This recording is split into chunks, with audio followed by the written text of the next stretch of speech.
Harvest Harmonics, and welcome to Innovations in Agriculture, and where we discuss various innovative ideas in agriculture. And today's episode, I want to just discuss current events a little bit.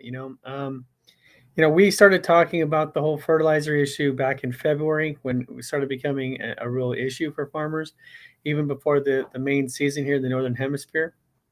And that was even before Russia and Ukraine conflict started, or right around that time. And this the conflict isn't going away. Even if the conflict ended yesterday, I mean, the ripple effects of that conflict and the sanctions and everything that'll continue against Russia and everything is going to have a ripple effect on fertilizer usage and shortages, etc. Now, it's kind of interesting, as I've touched on earlier this week, is that you know this it's sort of interesting how certain people react to certain problems. And I think one problem you can look at is the climate issue, right? How what is farming? What role does agriculture play in global warming and environmental problems, etc.? And how do we deal with that kind of thing? Because in the past, there's been sort of initiatives to help farmers grow healthier or support regenerative ag and put grants and stuff out there. But I think that um, there's a lot of pressure by certain groups to really move this needle forward fast, like now. In other words, I think there's a kind of a panic, and I don't know. I mean, I've done some of my own research and stuff like that. I don't know how true it is. If you listen to the alarmists, you'll hear people talking about, we have to cut all of our emissions by 2030, or we're all going to die. But I looked at that like 20, 30 years ago. They were talking about global cooling and global freezing being the biggest environmental problem, right? So it's really hard to kind of gauge how true these things are. It's not that the environmental greenhouse gases and stuff isn't a problem. It's just how much of a problem and how fast do we need to act. And so what we're seeing now, though, in the last probably year, is a couple of pretty amazing, actually, I don't know if amazing is the right word. I would say catastrophic knee-jerk type reactions from governments around the world in terms of environmental policies, in terms of enacting environmental measures. The first one came actually here in the United States, and that came all the way back at the very beginning of Joe Biden's presidency, the beginning of 2021, when he basically canceled the Keystone Pipeline. Now, what does that have to do with farming? Well, when you cancel all the domestic oil production, or a big chunk of the domestic oil production, that drove fuel costs up. Okay, and fuel costs is not just one of those things where you're paying more at the pump or you're paying more for fuel for your machines. It also affects everything that you buy. It affects fertilizer costs because that stuff has to be transported from the manufacturer to your farm. It affects all of your vehicle costs, all of your tractor costs, all of your most of your input costs, and it caused this gigantic inflation thing, right? And that happened really at the beginning of 2021, so a year and a half ago, as of this recording, right? And then you have other governmental agencies in Sri Lanka last year who issued an edict saying all the farmers have to dramatically reduce their nitrogen production, right?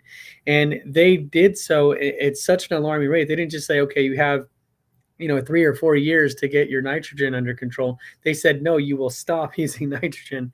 And basically the farmers just, the productivity of the farmers, because they had no other solution. They didn't know about Harvest Harmonics, and hey, that's my fault. I take responsibility for the fact that Sri Lankan farmers didn't know they could come to me and I can help them increase their yield with less nitrogen. So I apologize to those farmers who are watching this. I wish I would have gotten the message out to you guys faster. But nonetheless, they didn't know that they had a solution. So they basically just kept growing what they could do, but with less nitrogen. And that dramatically cut the food production in Sri Lanka. And what does that translate into? It translates into people being hungry and people starting to starve and saying, hey, we don't have enough food. We don't make enough money to survive. We don't have enough food to survive.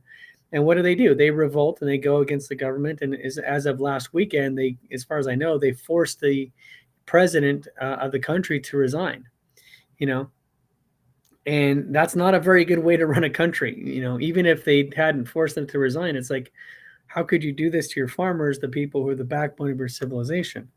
And if you think, well, that's kind of crazy, well, look at what they're doing in the Netherlands. I mean, the Netherlands, again, not that long ago, in response to a court order to reduce nitrogen emissions, basically telling farmers, look, you have to cut your emissions by 50%.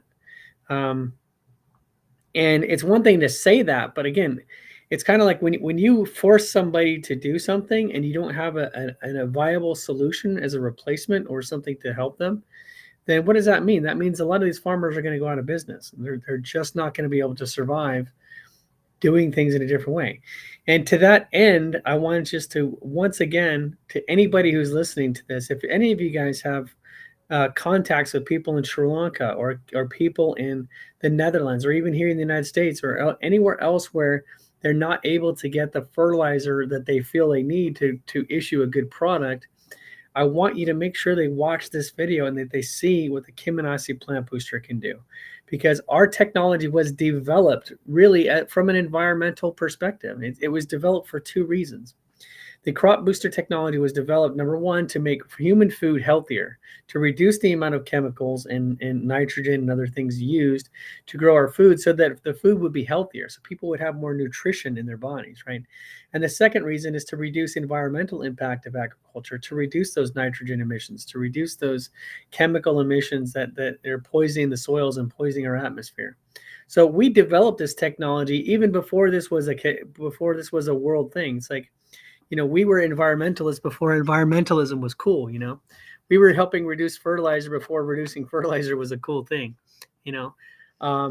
But it's now becoming almost a necessity, whereas before we were doing this hoping that people would just see the logic in this. And hey, if I can grow more fruit and better fruit with less input cost, and that translates into better profitability, why wouldn't I use this? We were appealing to logic for the most of the time.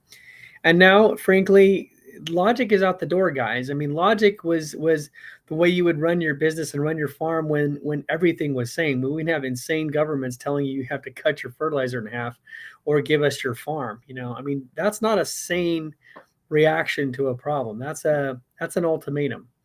And so yes, you can go to your government and protest and revolt and everything else, but I want you just to have a better solution. What if you just had a solution that would help you reduce that fertilizer by 50% and you didn't have to give up your farm? What if you could produce a better quality product with less input costs and comply with the governmental regulations and you didn't have to give up your farm? Wouldn't that be a better solution than going and dumping a bunch of fertilizer on City Hall? I mean, granted, I can see the appeal of that, just dumping a bunch of fertilizer all over City Hall and letting them deal with the smell. But maybe a more sane reaction might be, okay, you want to play hardball? We're going to play hardball. We're going to go to companies like Harvest Harmonics and other innovators that are helping farmers reduce their input costs, reduce their nitrogen usage, and still get a good product out so that we can keep our farm and we can keep doing what we want to do. We can produce a better quality product and we can meet all of your ultimatums. How about that?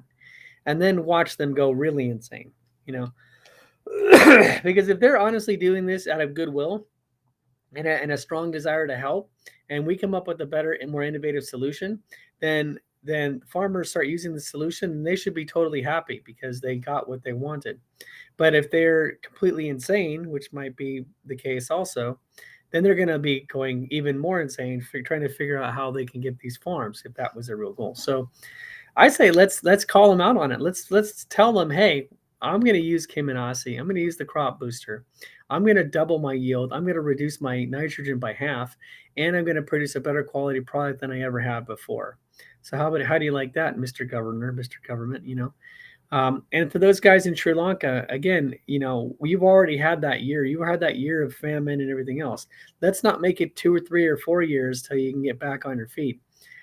Install the Kiminasi plant booster on your farms now. If you want to work out some kind of arrangement, we'll work out an arrangement for you. We want to help feed your people. So let's get on this now so that you can boost your yield, get better nutrition of what you're producing, and until the political situation stabilizes, you'll be able to feed your people and make a good living as a farmer. So, and here in the United States, let's face it, just inflation alone is a reason enough to stop doing things that we've always been doing it. Take advantage of the Kiminasi crop booster, take advantage of our offers to help you.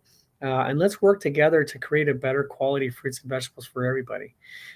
If that does not appeal to you, I don't know what will. But if anybody watching this has contacts or knows farmers in the Netherlands or Sri Lanka or any other area where they're really struggling right now due to lack of availability of fertilizer, the high cost of fertilizer, or some kind of governmental regulation about their fertilizer or their farming methods, have them watch this video and have them give me a call. In fact, I've been having my email address here, service@harvestharmonics.com, is one way to get a hold of us.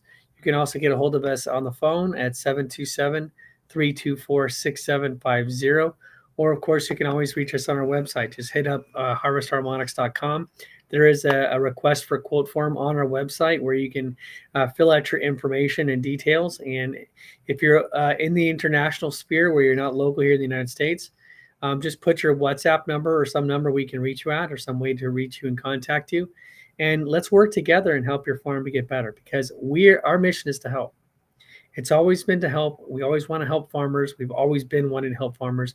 Our mission and our attitude has never changed. We've never wavered from our desire to help reduce the environmental impact and the cost of producing your crops.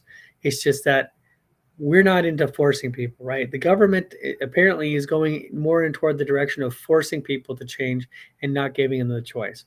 We've always wanted people to have that choice, but if you're going to be forced to change, at least forced to change in a good way, where you're using a product like the crop booster, you're still able to maintain your yields and your profitability and everything else, and you'll still be able to feed your family and pass on your farm for the next generation. So if you're interested in these things, if these things sound good to you, or if you know people who are struggling right now, have them go to our website, have them go over to harvestharmonics.com, and let's work together. Let's become part of the future of farming today, and let's do this in a positive way instead of being in a negative way where everybody's forced to do something they don't want to do.